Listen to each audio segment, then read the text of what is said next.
Assalamualaikum warahmatullahi wabarakatuh. Perkenalkan, nama saya Latif Isnaini Putra, NIM akhir 2036, akan membahas tentang saluran pencernaan sapi.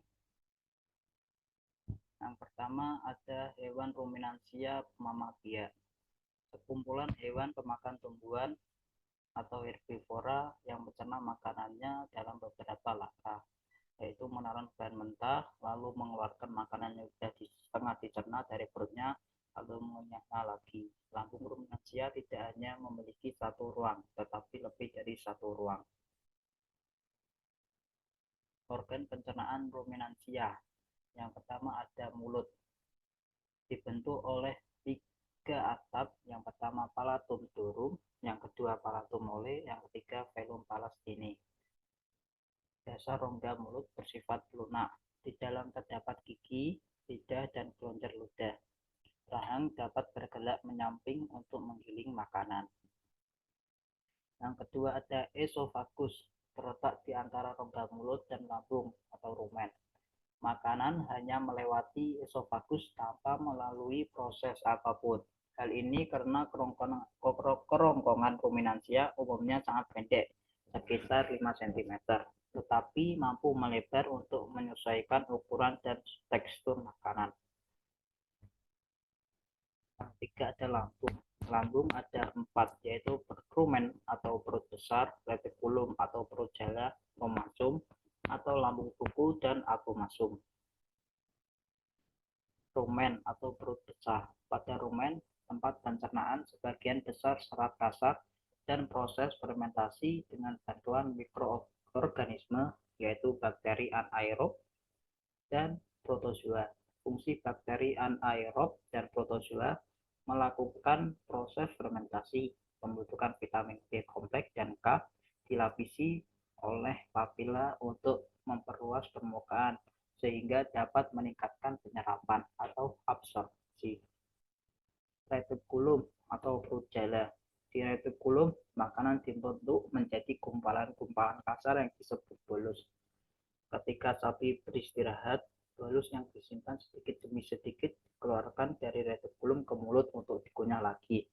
Lalu ditelan kembali masuk ke retikulum lalu ke omasum. Fungsi retikulum yaitu tempat fermentasi, membantu ruminansi, mengatur arus ingesta ke omasum. Omasum atau lambung buku.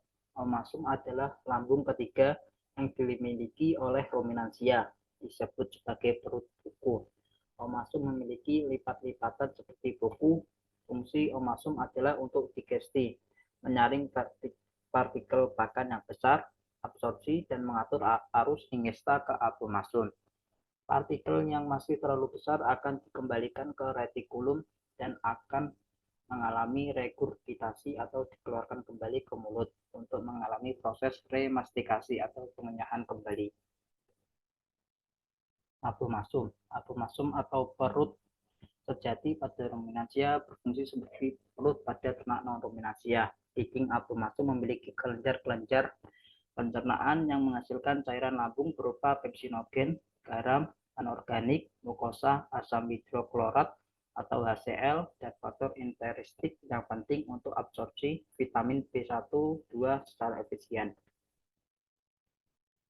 Usus halus. Usus halus memiliki 3 bagian, yaitu duodenum, jejunum, dan ilium, yang mana memiliki masing-masing peranan bagi ternak, antara lain duodenum atau usus 12 jari.